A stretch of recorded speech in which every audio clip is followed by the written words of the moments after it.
창세기 4장 25절부터입니다. 아담이 다시 자기 아내 하와와 잠자리를 같이 했습니다. 그리하여 하와가 아들을 낳았습니다. 하와는 그 아들의 이름을 셋이라고 지었습니다. 하와가 말했습니다. 가인이 아벨을 죽였으므로 하나님께서 아벨 대신에 다른 아기를 주셨다. 셋도 역시 아들을 낳고 아들의 이름을 에노스라고 지었습니다. 그때부터 사람들은 여호와의 이름을 부르며 예배를 드리기 시작했습니다. 아담의 자손은 이러합니다. 하나님께서는 사람을 지으실 때에 하나님의 모습대로 지으셨습니다. 하나님께서는 남자와 여자를 창조하시고 그날 그들에게 복을 주시며 그들의 이름을 사람이라고 하셨습니다. 아담은 130살이 되어서 자기의 모습 곧 자기 형상을 닮은 아들을 낳고 그 이름을 셋이라고 지었습니다. 아담은 셋을 낳고 800년을 더 살았습니다. 그동안 아담은 다른 아들들과 딸들을 또 낳았습니다.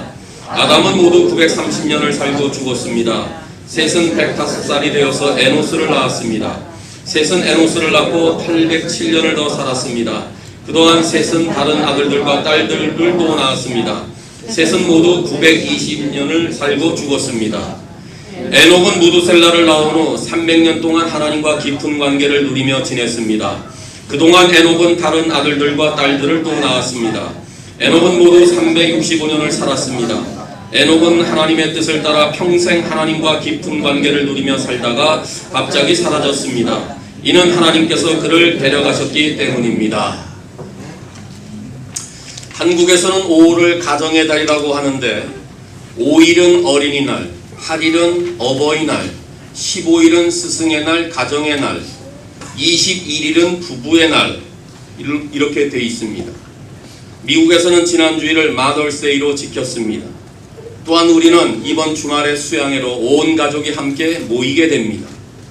이처럼 5월 한 달을 보내면서 우리의 가정은 어떤 가정이 되어야 될까? 우리의 가정들이 관심을 가져야 될 부분은 과연 무엇일까? 이런 한 달을 한번 지내봅니다. 가정은 후손들에게 믿음의 대물림이 핵심이 되는 목표를 소유합니다. 부모 세대는 하나님께서 단번에 주신 믿음의 도를 우리 자녀들에게 어떻게 계승할 것인가에 대한 지대한 관심을 가지셔야 됩니다. 지난주 어버이 주일을 맞이하면서 아버지로서 어머니로서 자녀들에게 감사와 고마움의 말을 들었지만 혹시나 내 자녀들에게 정작 해주지 못할 것들이 너무 많아서 미안한 마음이나 부족한 심정을 느끼시는 않으셨는지요? 그래서 남은 생에는 부모로서 내 자녀들에게 꼭 해주고 싶은 남다른 각오는 없으셨는지요? 그렇다면 그리스도인들 부모들에게 물어야 될 질문은 이것입니다. 자녀들에게 남겨주어야 될 나의 유산은 과연 있는가? 그 유산이 있다면 나는 자녀들에게 무엇을 넘겨주어야 되겠는가? 이 질문을 부모 세대들이 한번 계속적으로 자문해 보면서 이 답을 구할 수 있기를 바랍니다. 크리스천 페어런팅 투데이라는 미국의 기독교 잡지에 매년마다 설문조사를 통하여 부모들을 대상으로 조사하는 내용 하나 있는데 그 결과에 따르면 많은 부모들이 가장 두려워하는 일은 자녀에게 신앙의 유산을 물려주지 못하는 것이라고 답을 하고 있습니다. 하나님은 우리 모두를 부양가족을 통해서 세금 공제를 받기 위해 부모를 삼지 않으셨습니다. 단지 혈통을 계승하거나 자녀들을 세상에 성공한 인물로 키워 자녀의 덕을 보기 위해 우리를 부모로 택하지 않으셨습니다. 이와 반대로 하나님께서는 이 세상에서 우리 부모들이 성결한 삶을 살며 부르심에 합당한 삶을 살기를 바라며 이 삶을 통하여 우리 자녀들에게도 동일하게 양육되기를 원하시고 계십니다. 하나님께서 우리의 자녀들이 부모의 발자취를 따르기를 원하며 부모의 신앙 가치관을 소유하기를 원하며 부모가 섬기는 하나님을 섬기기를 원하며 부모가 믿는 주님을 함께 믿기를 원하며 부모를 통하여 하나님의 놀라운 이름들을 높이기를 원하십니다. 이처럼 하나님께서는 부모를 통하여 믿음의 후손들이 계속 번성하시는 것으로 택하셨습니다. 오래 사는 것보다 더 중요한 것은 잘 사는 것이고, 잘 사는 것보다 더 중요한 것은 인생을 무엇을 남기며 가느냐, 그 말 아니겠습니까? 우리의 인생의 마지막 평가는 우리 자녀들에게 무엇을 남기고 가느냐가 중요하기 때문에 그렇습니다. 한국말에도 호랑이는 죽어서 가죽을 남기고 사람은 죽어서 이름을 남긴다고 말하는데, 우리 그리스도인들은 이름만 남겨서는 안 됩니다. 그게 무슨 소용이 있겠습니까? 하나님께서 우리가 이 세상을 떠나는 삶의 자리에서 우리 후손들에게 남기기를 기대하는 유산이 있습니다.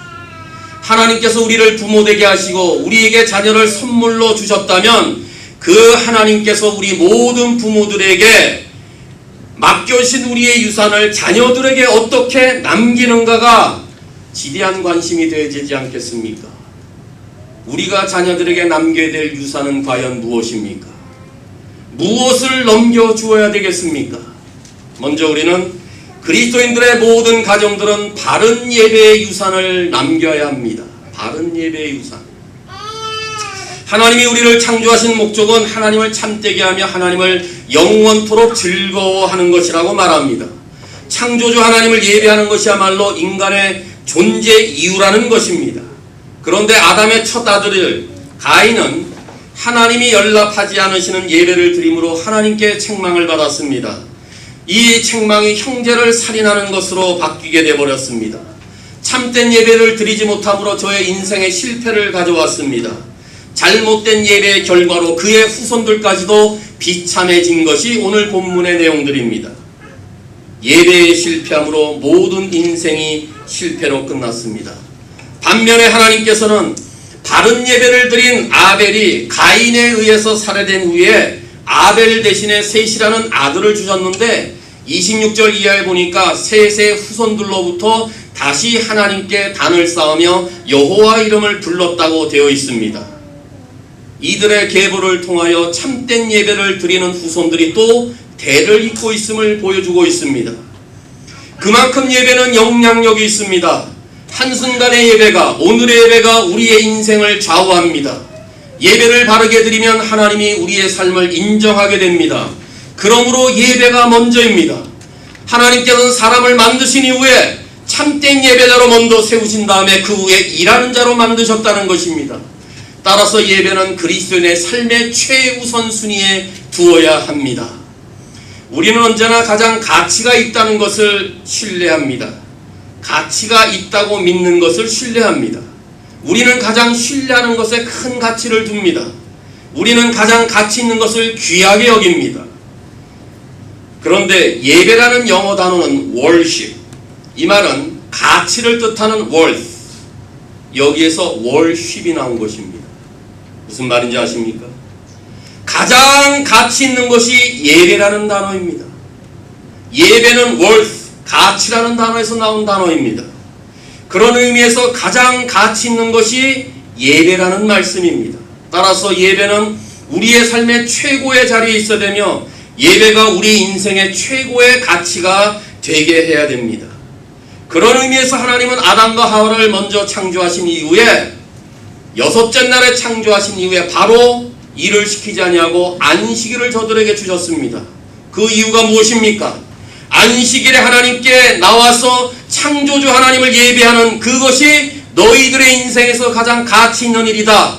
안식일에 하나님을 참되게 예배하는 중에 위로부터 나리는 하나님의 은혜와 능력으로 남은 한 주간을 살라고 사람을 만드신 이후에 안식일에 예배하도록 만드셨다는 사실입니다.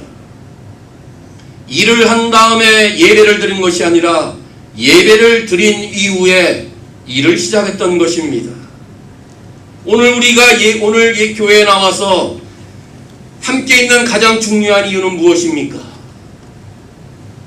예배를 드리기 위함입니다. 물론 봉사도 중요합니다. 그러나 예배가 봉사로 대체되어서는 안 됩니다. 예배가 먼저이고 그 다음이 사역입니다. 일이 먼저가 아니라 예배가 먼저입니다. 친교가 우선이 아니라 하나님께 바른 예배가 우선이라는 말씀입니다. 그러므로 예배는 이 지상에서의 삶의 최고의 자리가 우리의 삶 가운데 자리 잡아야 된다, 그 말입니다. 예수님은 12살 때에 유월절을 맞아 부모님들과 함께 예루살렘에 올랐습니다. 그때 예수님의 행방이 묘연해지자 부모님이 이 아이를 찾게 되었죠. 이때 어머니 마리아가 누가복음 2장 48절 이하에서 얘 아들아 왜 이렇게 하였느냐, 내 아버지와 내가 걱정하면서 너를 찾았단다. 이때 예수님께서는 저를 찾으셨습니까? 제가 아버지 집에 있어야 할 것을 모르셨습니까? 라고 반문을 합니다. 이 말의 의미는 예수님은 내가 내 아버지 집에 있어야 하는 것이 내 인생에 가장 필요하고 중요한 사실을 모르셨습니까? 라는 반문입니다. 그렇습니다. 예수님께서는 하나님께 예배하는 일이 저의 삶의 최우선이었고 예수님의 삶의 중심에는 언제나 하나님이 계셨다는 사실입니다. 그러므로 하나님을 찾아 나와 예수님을 예배하는 일, 이 일이 평생에 양보할 수 없는 우리의 최우선의 삶이 될 수 있기를 간절히 바랍니다. 예배는 성도의 기본 동작입니다. 기본 자세가 흐트러지면 우리 인생의 전체가 흔들리게 되는 것입니다. 예배에 성공하는 자가 우리 인생의 진정으로 승리하는 자입니다. 오늘 본문은 하나님의 관심은 아벨의 후손이었습니다. 아벨에서 시작된 예배는 셋으로 연결되지고 셋의 아들은 에노스로 연결되는데 아벨에서 시작된 예배가 에노스에 와서 점점 발전하고 있는데 에노스가 바로 여호와께 단을 쌓고 여호와의 이름을 불렀던 예배자의 모습으로 다시 세워지는 것을 보게 됩니다. 반면에 4장 5절에서는 하나님은 가인과 가인이 드린 제물을 연락하지 않으셨다고 말합니다. 이 본문을 잘 보면 가인만 받지 않은 것이 아니라 가인과 그의 제물을 받지 않았습니다. 가인을 받지 않았단 말은 가인의 삶을 연락하지 않았다는 말입니다. 그러니까 가인은 예배와 그의 삶의 전 영역에서 하나님이 어떤 분이신지를 모르고 예배를 드렸다 그 말입니다. 가인의 삶을 받지 않았단 말은 그의 삶의 초점에는 하나님이 없었다는 일입니다. 그러므로 우리의 예배가 주일 하루에 드려지는 예배가 아닌 일주일 내내 우리의 삶을 통해서 드려지는 참된 예배가 되어야 다음 한 주일에 또 찾아와서 주일 예배 드리는 이 우리의 예배를 하나님이 기쁘시게 받으시는 것입니다. 가인의 예배를 이렇게 호평하면서 요한일서 3장 12절에서는 가인이 이 예배를 악한 죄에 속한 것이라고 말하면서 우리에게 가인의 길을 따르지 말라고 경고합니다. 여러분, 우리도 하나님께 대한 초점이 가인처럼 없으면은 우리가 오늘 이 자리에서 나와 드리는 예배를 하나님 받지 않으십니다. 아니, 여호와의 그 이름을 확신 있게 알지 못하면은 예배를 드릴 수가 없습니다. 아니, 참된 예배를 드리지 못한다면은 여호와의 진정한 이름을 부를 수가 없습니다. 하나님의 이름을 부를 수가 없다면 우리는 하나님께 예배자가 될 수가 없습니다. 그런 의미에서 예배에서만큼은 가인의 길을 따르지 말고 아벨의 길을 따를 수 있기를 바랍니다. 아벨이야말로 예배의 모범을 남겼습니다. 그를 대신해서 셋이 태어나고 에노스가 태어나고 그의 뒤를 이어서 노아가 태어났습니다. 이 노아가 또 하나님을 위해 단을 쌓습니다. 노아는 세상이 관영한 시대 가운데서도 하나님의 은혜를 덧입는 가운데도 조금도 흔들림이 없이 온통 저의 삶의 초점은 하나님께 있었습니다. 노아의 대를 이어서 아브라함이 나옵니다. 잘 아시는 대로 아브라함은 가는 곳마다 여호와께 단을 쌓고 여호와의 이름을 불렀다고 성경은 기록하고 있습니다. 아브라함의 마음속에도 늘 가득 찼던 것은 하나님 한 분뿐이었습니다. 아브라함의 후손으로 다윗이 옵니다. 다윗은 정말 하나님을 향한 뜨거운 열정을 가지고 성전 짓기를 사모했던 예배자의 귀한 열심이 그에게 있었고 언제나 그 앞에 하나님을 모심으로 요동치 아니했던 참된 예배자의 모범을 보였던 자입니다. 이제 그의 후손으로 예수님이 오십니다. 예수님은 가장 탁월한 예배자의 삶을 사셨습니다.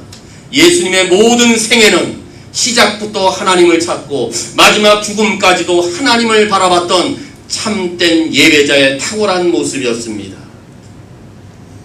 그렇다면 이제 우리도 예배의 목숨을 걸어야 되지 않겠습니까? 예배를 등한히 여기지 마십시오. 예배를 소홀하게 여기지 마십시오.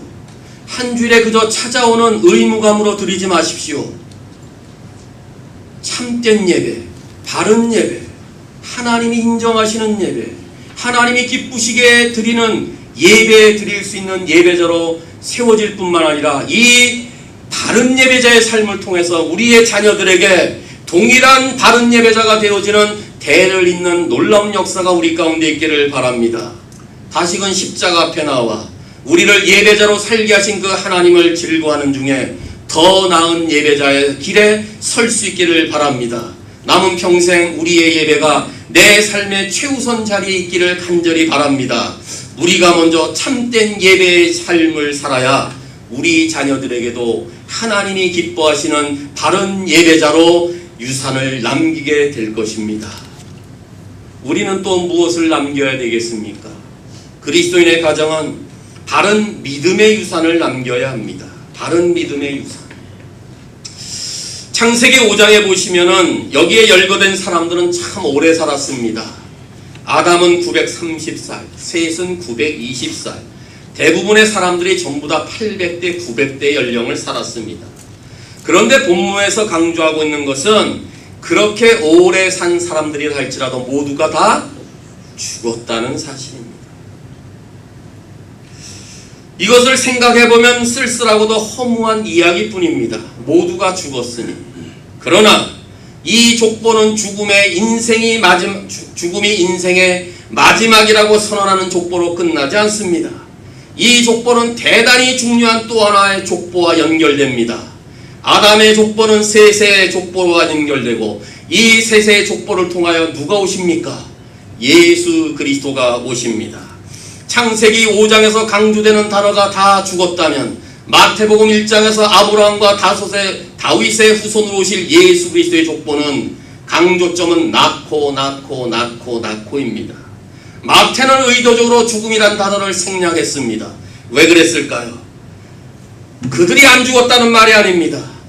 이 족보의 주인공 되시는, 다시 말하면 마태복음 1장에 아브라함과 다윗의 후손으로 오신 셋의 계보로 오신 예수님은 그로 말미암아 죽음이 극복될 수 있다는 소망을 전하고자 마태는 낳고 하다가 예수 그리스도까지 연결시키고 있다 그 말입니다.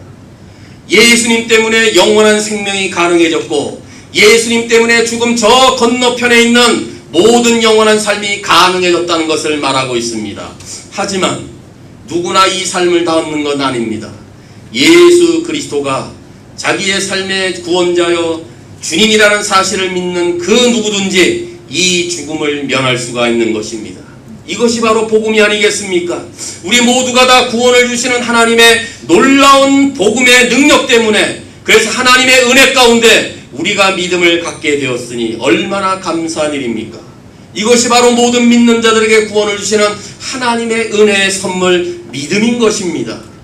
그러므로 여러분들은 자녀들에게 이 영원한 생명인 선물, 믿음을 전달하고 계십니까?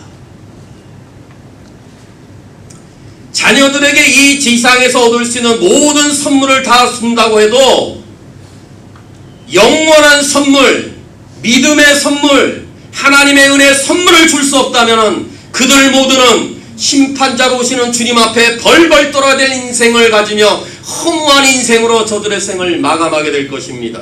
그러나 나의 사랑하는 아들과 딸들이 우리 부모를 통해서 예수 그리스도를 구세주와 주님으로 영접하고 그리스도 안에 있는 생명을 영원히 간직할 수 있다면 그 믿음 때문에 그들의 남은 생에는 감사와 감격과 감동이 넘쳐날 것입니다.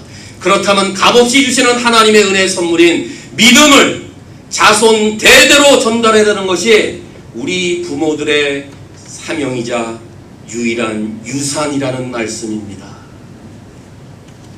예수님께서는 마태복음 18장 6절에서 누구든지 나를 믿는 어린아이 한 명이라도 실족해 하는 사람은 차라리 자기 목에 연자 맷돌을 메어 깊은 바다에 빠지는 것이 더 낫다고 말씀하셨습니다. 잘 이해가 안 되는 본문이죠. 여기에 실족이라는 단어의 의미는 과연 무엇을 말하고 있을까요? 이 단어를 이해하는 열쇠는 누구든지 나를 믿는 이란 단어와 연결을 시켜야 됩니다.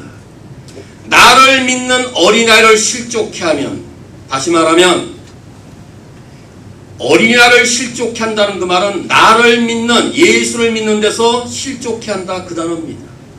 그러니까 어린아이를 예수 믿지 않는 일에 방관하거나 예수 믿는 일에 실족하면 부모 세대가, 여긴 부모가 아니지만 적용을 한다면 차라리 연자맷돌을 메고 물에 빠져 죽는 게 낫다, 그 말입니다. 뭔지 아십니까? 여기서 말하는 실족의 의미는 어린아이가 믿음을 떠나지 않도록 당부하는 말씀이다, 그 말이에요. 예수를 믿는 믿음에서 실족하지 않도록 어린아이들을 양육할 것을 말하는 메시지입니다. 여기 원래 원어에서 나오는 이 단어는 스칸달리조라는 헬라어를 쓰고 있는데, 스칸달리조라는 이 말에서 영어의 스캔들이라는 단어가 나옵니다. 그렇다면 무엇을 말합니까? 믿음을 떠나는 것이 최고의 스캔들이다, 그 말이에요. 부모로 말미암아 우리의 자녀가 믿음을 떠나는 것만큼 가장 슬프고 안타깝고 충격적인 일이 어디에 있겠습니까? 그러므로 정말 우리의 자녀들이 믿음을 갖고 자라도록 우리 부모가 믿음으로 살아야 되는 것을 말합니다. 우리의 자녀가 믿음에서 실족하지 않도록 해야 될 책임이 우리 부모에게 있다, 그 말입니다. 그래서 정말 우리 부모 세대가 믿음의 유산을 잘 전달한 이후에, 그래서 우리가 인생의 마지막을 맞는 그 순간에 우리의 자녀들이 우리 앞에 나와서 아버지, 어머니, 저에게 영원한 놀라운 선물을 주셨으므로 감사합니다. 아빠를 통해서 제가 예수님을 알게 되었고 아빠를 통해서 믿음을 가질 수가 있었어요. 엄마는 저에게 이 세상에서 줄 수 없는 가장 값비싼 영원한 생명을 선물로 갖도록 해주셨어요. 이런 자녀들의 믿음의 고백을 들어야 되지 않겠습니까? 그렇다면 우리 부모가 하나님을 더욱더 신뢰하는 믿음을 전달할 수 있기를 바랍니다. 우리의 믿음의 대상은 하나님이십니다. 하나님은 우리가 신뢰할 수 있는 유일한 분이시기 때문에 그렇습니다. 그분을 신뢰할 수 있다는 것은 하나님이 신실하기 때문에 그렇습니다. 우리가 하나님을 신뢰한다는 것은 하나님이 진실하시기 때문에 그렇습니다. 거짓이 없기 때문에 그렇습니다. 하나님이 전능하시고 전지하시고 참되시며 신실하시고 사랑이 많으신 분이시기 때문에 우리가 절대적으로 신뢰할 분은 하나님이시라는 말씀입니다. 반면에 우리 인간은 약속한 것을 잘 지키지 못합니다. 상황의 변화에 따라 자신이 말한 것을 지킬 수가 없을 때가 참 많습니다. 그래서 사람을 신뢰할 수가 없습니다. 목사를 신뢰하지 마십시오. 목사도 실수 많은 인간입니다. 저의 약속 잘 지키지 못합니다. 그러니 우리 모든 자들은 하나님만 신뢰할 수밖에 없는 것입니다. 이런 신뢰할 수 있는 믿음을 우리 자녀들에게 넘겨야 됩니다. 아브라함이 75세 하나님의 부르심을 받게 될 때 한 일은 히브리서 11장 8절대로 하나님을 신뢰한 믿음으로 하나님의 인도하실 것을 믿고 아비의 집을 떠나, 아직 어디로 가라 한 땅을 말씀하지 않았는데 아비의 집을 떠나 그의 나머지 인생 전체를 다 주님께 맡겼다는 것입니다. 이게 뭐예요? 신뢰 아닙니까? 내 삶의 모든 무거운 짐을 다 맡기는 것을 신뢰라고 말합니다. 내 앞길이 어떻게 전개될지 아브라함은 몰랐습니다. 그런데 히브리서 기자는 이 맡겼다, 신뢰한 믿음을 그의 믿음으로 아비의 집을 떠나 갔다라고 말하는 것입니다. 그러므로 하나님을 신뢰한다는 것은 우리의 남은 생의 모든 짐들을 하나님께 전적으로 맡기는 것입니다. 내려놓는 것입니다. 전적으로 그분께다 드리는 것입니다. 하나님께 맡긴 것만 하나님이 책임지십니다. 하나님께 넘겨드린 것만 하나님이 책임지십니다. 대신 맡기지 아니하고 하나님께 넘기지 않은 것은 하나님이 책임지지 않습니다. 하나님께 맡기지 않은 것은 내가 책임져야 됩니다. 그러므로 하나님께 맡기십시오. 전적으로 다 내려놓으십시오. 그럴 때 하나님께 맡기는 순간에 하나님께서 남은 생의 전부를 다 책임져 주십니다. 하나님께 맡기게 될 때 우리의 마음의 소원을 이루어 주실 것이고 우리의 남은 길을 하나님이 이루어 주신다고 시편 37편 5절과 잠언 3장 5절 6절에서 말씀하고 있습니다. 특히 이민의 삶을 사는 우리에게는 더욱더 하나님을 신뢰하는 믿음이 필요합니다. 어려울 때는 감당할 수 있는 힘을 얻어야 하며 역경의 때에는 잘 견딜 수 있는 힘을 얻어야 합니다. 질병의 때에는 치유의 은혜를 입어야 되며 실패했을 때에는 다시 일어설 수 있는 은혜를 입어야 됩니다. 소중한 것을 상실했을 때에는 회복의 은혜를 얻어야 됩니다. 어떻게 해요? 하나님을 신뢰하고 내 삶의 모든 것을 다 맡기게 될 때 가능하다 그 말입니다. 이와 같이 우리 부모 세대가 하나님을 신뢰하는 믿음으로 살고 그 믿음의 삶을 우리 자녀들에게 전수하게 될 때에 우리 자녀들도 이 땅에서 하나님을 신뢰하며 하나님께 모든 것을 맡기며 당당하게 살 것입니다. 이제 우리 모두는 또 무엇을 남겨야 되겠습니까? 그리스도인의 가정은 바른 경건의 유산을 남겨야 합니다. 바른 경건의 유산. 5장 24절과 22절에서 24절까지를 보시면 물론 모두가 다 아담의 계보이지만은 이 계보를 엄밀히 말하면 셋의 족보입니다. 셋의 족보는 무엇을 말합니까? 가인의 족보가 불경건한 핏줄이었다면 셋을 통해서 형성되는 족보는 경건한 핏줄임을 보여주기 위해서 이 내용을 택하는 것입니다. 그런데 오늘 그 22절에서 셋의 족보 가운데 가장 절정에서 마지막으로 나오는 중요한 사람이 누구입니까? 에녹입니다. 에녹은 자기 생애를 통해서 하나님과 동행했다. 에녹의 경건한 삶은 쉬운 성경에서는 하나님과 깊은 관계를 누리는 삶, 개역 한글에서는 동행하는 삶으로 표현하고 있습니다. 이 삶이 어떻게 이루어졌다고 생각하십니까? 부모의 역량이었음을 강조하기 위한 기록의 방법이 창세기 5장의 셋의 의로운 계보의 의미입니다. 반면에 4장의 가인의 자손은 하나님 앞을 떠나 에덴 동쪽으로 가서 살면서 전부 다 불경건한 족보를 기록하고 있기 때문에 그렇습니다. 그렇다면 우리 자녀들에게 남길 수 있는 또 다른 유산 중에 하나는 경건의 유산을 남길 수 있기를 바랍니다. 경건은 하나님을 닮는 것입니다. 하나님의 형상을 닮는 것입니다. 내 인격에 있어서 하나님을 닮은 삶, 내 마음과 태도와 동기에 있어서 살아계신 하나님, 거룩하신 하나님의 성품과 인격을 담는 것, 그래서 주님을 본받는 것을 내 인생의 최대의 목표로 삼고 경건을 추구하는 부모들이 되어야 우리 자녀가 이와 같은 유산을 받을 수가 있습니다. 왜 우리가 하나님의 형상을 날마다 본받아야 되는지 아십니까? 왜냐하면 하나님이 처음 사람을 창조하게 됐을 때에 하나님이 가장 기대하시는 것은 창세기 1장 26절 27절에서 말씀하신 대로 우리 가운데 하나님의 형상을 따라 지으셨기 때문에 그렇습니다. 하나님의 형상을 지음받은 자들은 하나님의 형상을 본받아야 됩니다. 그러므로 우리가 무엇을 하는 것도 중요하지만은 그건 못지않게 중요한 것은 하나님의 형상을 본받는 자가 되고 있느냐라는 것입니다. 이 부분을 신약에서는 사도 바울이 로마서 8장 29절 이하에서 우리들을 미리 아시고 우리들을 부르시고 우리들을 예정하시고 우리를 의롭게 하신 이유는 우리 모두가 다 하나님의 형상을 본받게 하기 위함이었다. 이렇게 말합니다. 우리를 왜 부르셨어요? 하나님의 형상을 본받기 위함입니다.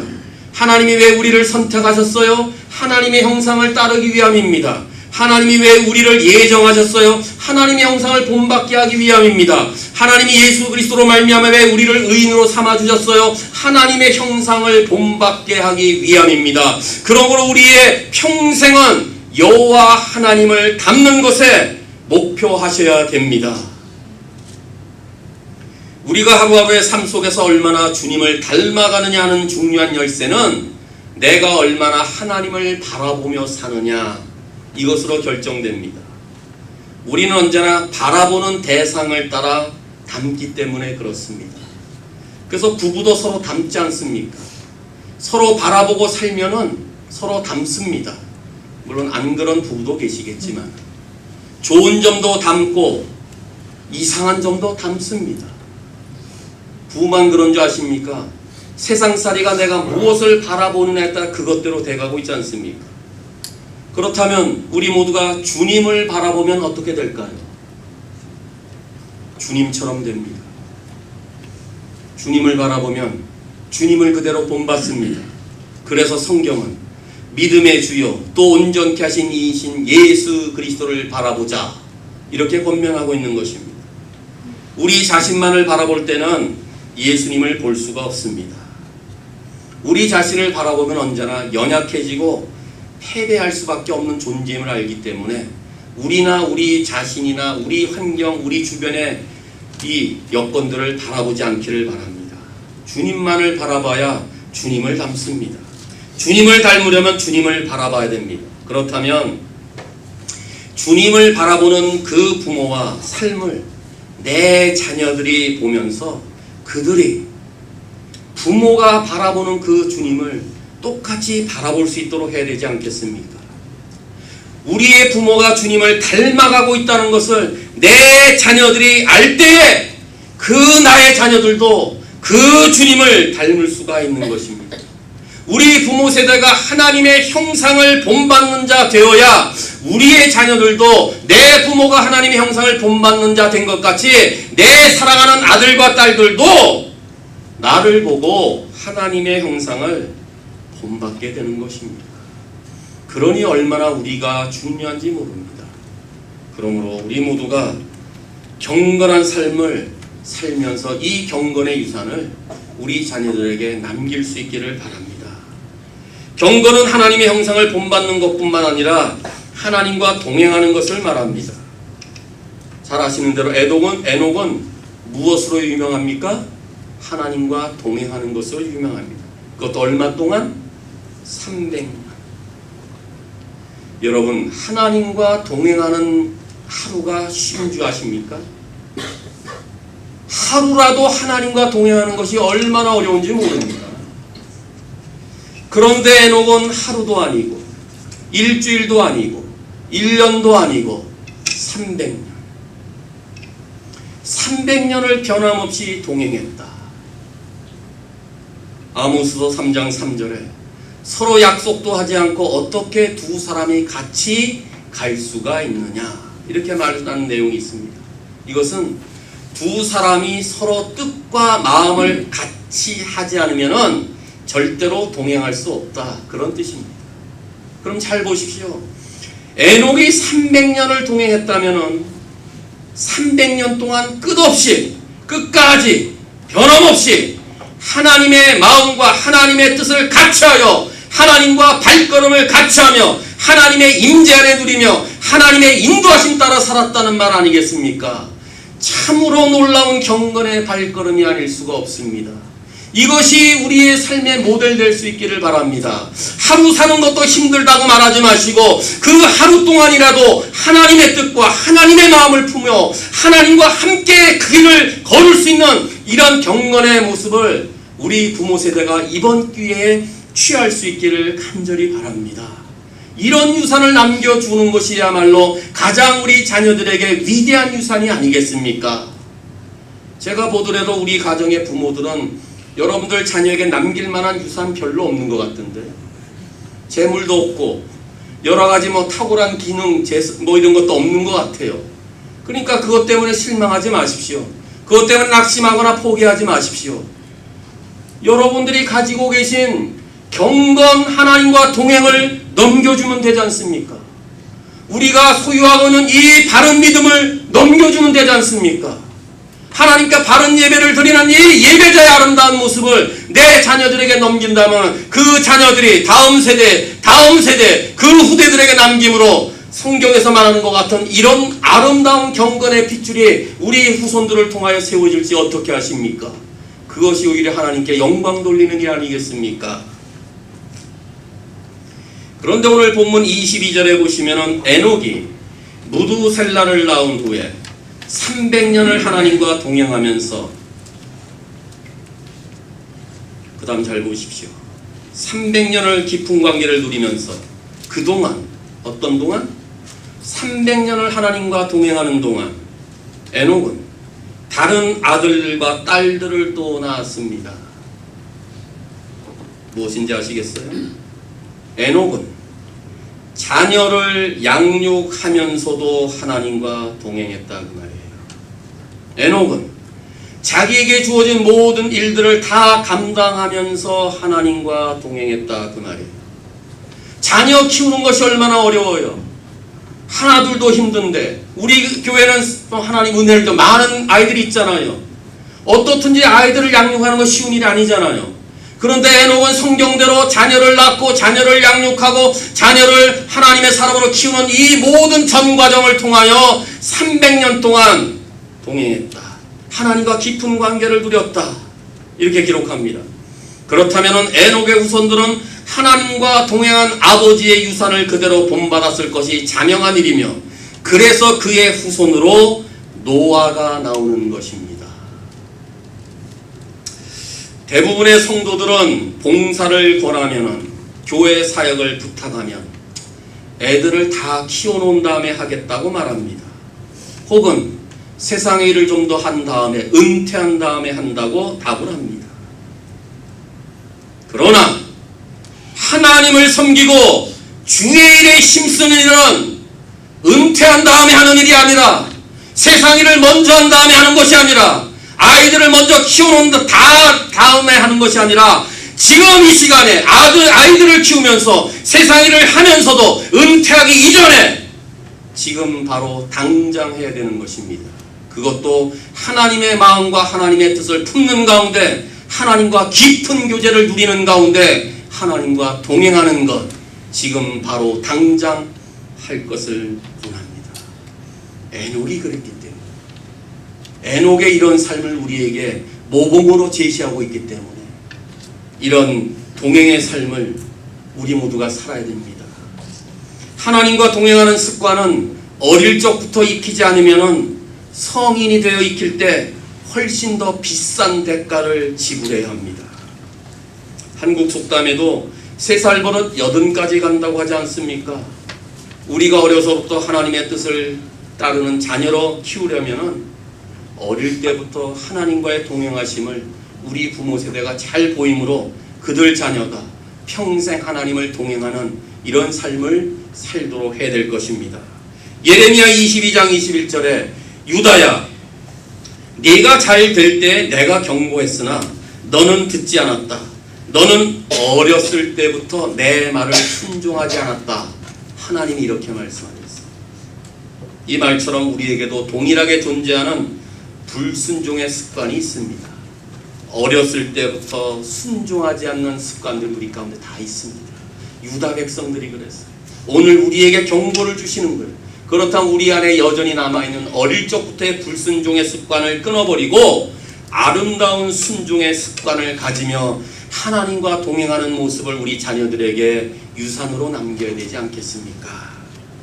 우리는 우리 자신을 잘 모릅니다. 우리의 앞날도 어떻게 될지 잘 모릅니다.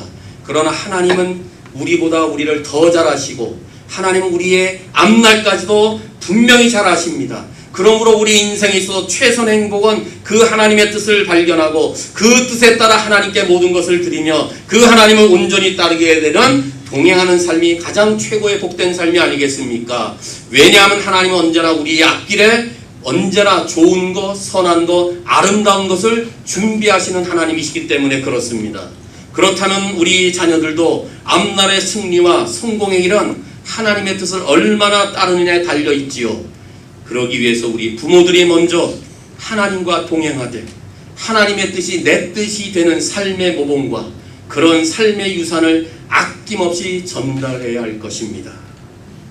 릴레이 경주에는 팀원들이 하나가 되어서 바통을 출발선에서 결승점까지 계속 넘겨주면서 4명의 주자가 바톤을 받고 결승점에 도달해야 모든 경기가 끝이 납니다. 이와 같이 그리스도인의 부모는 신앙의 유산을 어떻게 자녀들에게 물려줄 것인가를 생각하면서 믿음의 경주를 달려가야 됩니다. 부모로서의 성공은 단지 우리가 부모 개개인별로 얼마나 잘 달리느냐가 아니라 부모에게 주신 바통을 내 자녀들에게 어떻게 넘겨주느냐가 더 중요하다 그 말입니다. 아무리 부모가 잘 뛰었다 할지라도 내가 넘겨줘야 될 바통을 떨어뜨린다면, 넘겨줘야 될 그 바통을 넘기지 못하고 실격을 한다면 나머지 우리 자녀들은 어떻게 될까? 결승점에 완주하지 못하기 전에 이미 탈락이 됩니다. 바통은 다음 주자에게 바르게 전달하는 것입니다. 사랑하는 성도 여러분, 그리스도인들 부모인 우리를 향한 하나님의 계획은 우리들이 먼저 하나님이 받으시기에 합당한 예배의 모범을 유산으로 남길 수 있도록 참된 예배자가 되는 것입니다. 또한 하나님을 온전히 신뢰하는 믿음을 가지고 늘 하나님을 닮으며 늘 하나님과 동행하는 경건의 바통을 넘겨주는 일입니다. 그리스도인 부모로서 우리가 하나님께서 계획하시고 기대하신 유산을 남길 수가 있다면 우리의 삶은 아무리 어렵고 힘들고 고통이 있을지라도 참으로 나머지에 생애하는 우리의 자녀들을 통해서 참 행복한 삶, 내 유산의 바통이 넘겨가는 것을 통해서 내가 힘든 삶이 결코 헛되지 않았다는 것을 나중에 알게 되지 않겠습니까? 이와 같은 놀라운 하나님의 계획을 우리 가정 안에서 온전히 이루어 드리는 믿음의 아름다운 계승자들 될 수 있기를 주님의 이름으로 축원합니다.